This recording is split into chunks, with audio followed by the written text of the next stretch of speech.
ونؤمن به ونتوكل عليه ونعوذ بالله من شرور أنفسنا ومن سيئات أعمالنا من يهده الله فلا مضل له ومن يضلله فلا هادي له ونشهد أن لا إله إلا الله وحده لا شريك له ونشهد أن سيدنا وسندنا وحبيبنا وشفيعنا ومولانا محمدا عبده ورسوله صلى الله تعالى عليه وعلى آله وصحبه وبارك وسلم تسليما كثيرا كثيرا. أما بعد فقد قال الله تعالى في كلامه المجيد أعوذ بالله من الشيطان الرجيم بسم الله الرحمن الرحيم يا أيها الذين آمنوا ادخلوا في السلم كافة ولا تتبعوا خطوات الشيطان إنه لكم عدو مبين. صدق الله العظيم.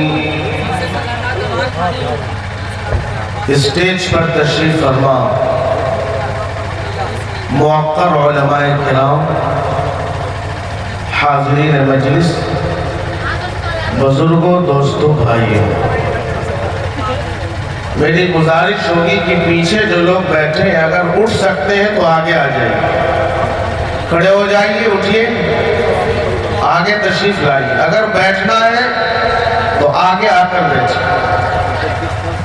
آگے آ جائیے. بھائی آپ لوگ سے کہہ رہا ہوں آگے آئیے، آگے بڑھیے، آگے بڑھیے، جگہ خالی نہ رکھیے. جتنے لوگ بیٹھنا چاہتے ہیں آگے بیٹھیں.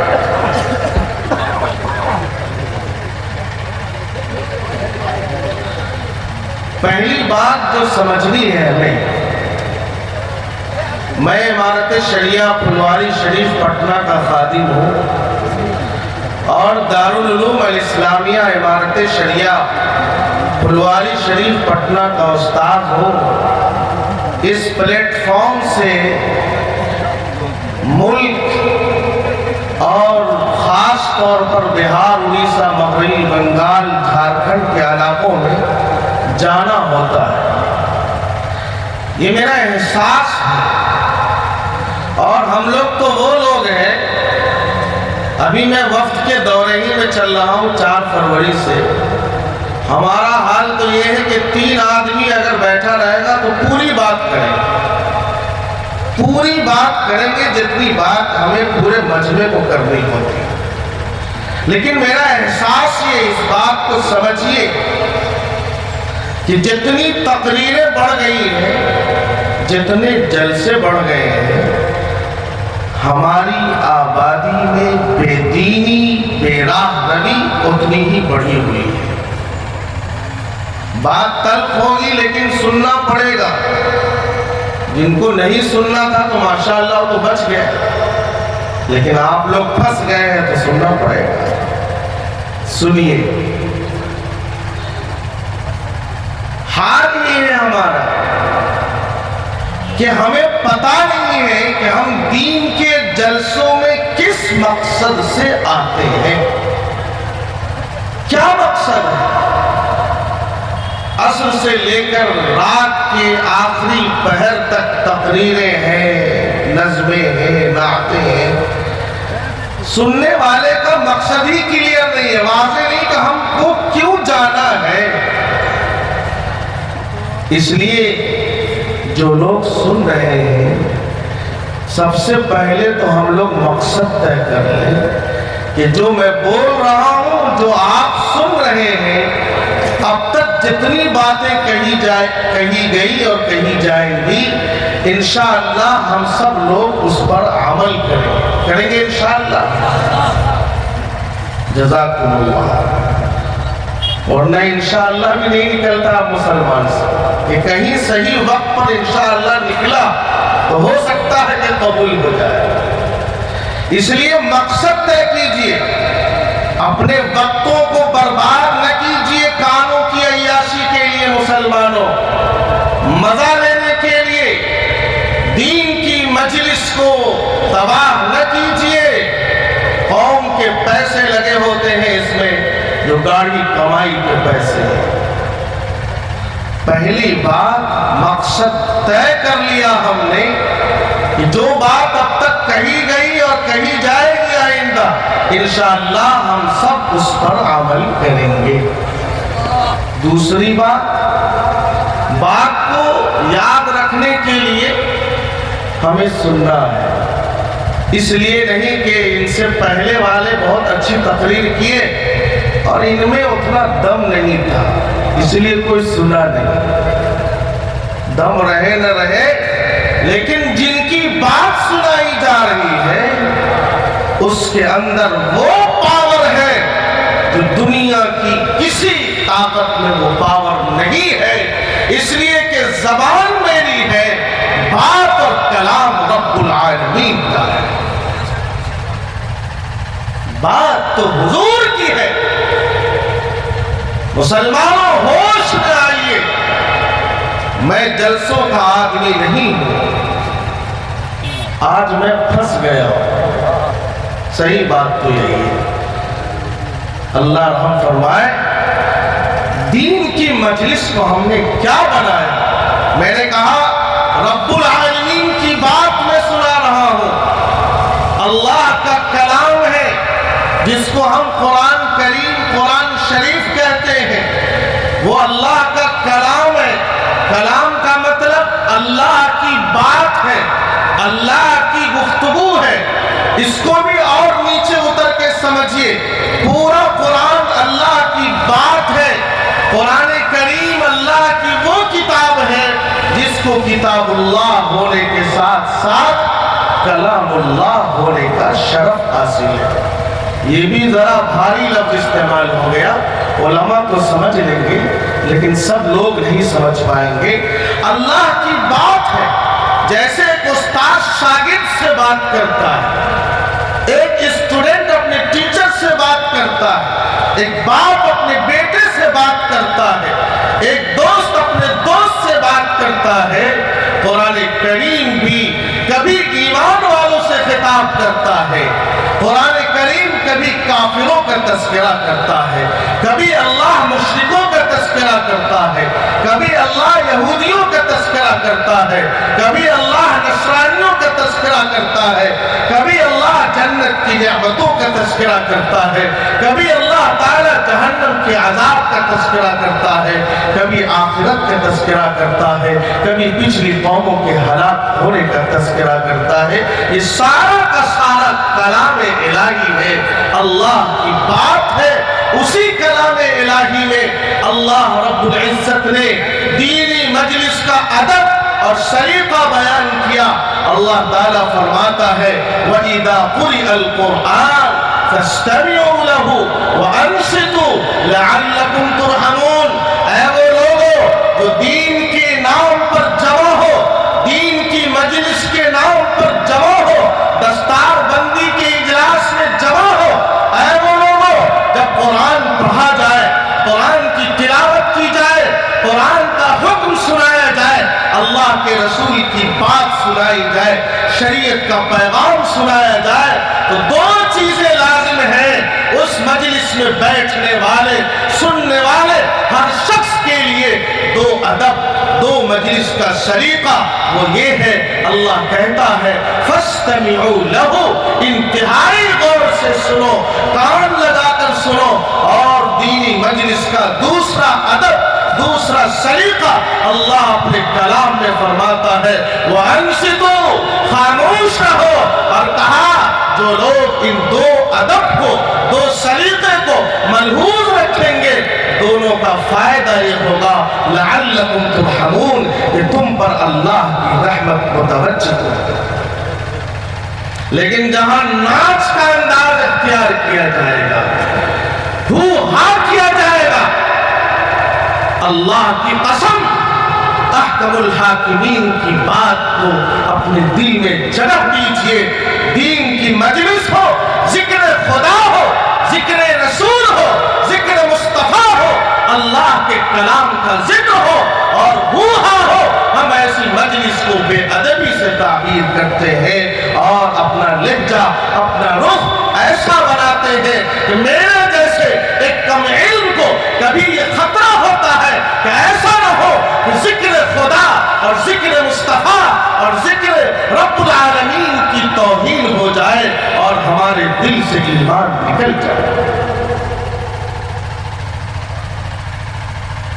ہم پیسے خرچ کرتے ہیں، علماء کو بلاتے ہیں، شعراء کو بلاتے ہیں، کیا فائدہ اٹھاتے ہیں؟ کتنے لوگ ہیں جو ابھی جا کر کے کچھ گھنٹوں کے بعد تہجد کی نماز پڑھیں گے اور پڑھتے ہیں، میں بھی اس میں شامل ہوں، میں اس سے مستثنیٰ نہیں ہوں۔ دین کی مجلس کو اس انداز سے سنیے جو انداز اللہ چاہ رہا ہے، اور یہی آیت میں نے پڑھی ہے، اس میں اللہ کہہ کیا رہا ہے۔ دو باتیں میں نے کہی آپ سے، بات یاد رکھنے کے لیے سننا ہے ہمیں، اور میں بھی اس کا مکلف ہوں، مقصد طے کہ ہمیں عمل کرنا ہے۔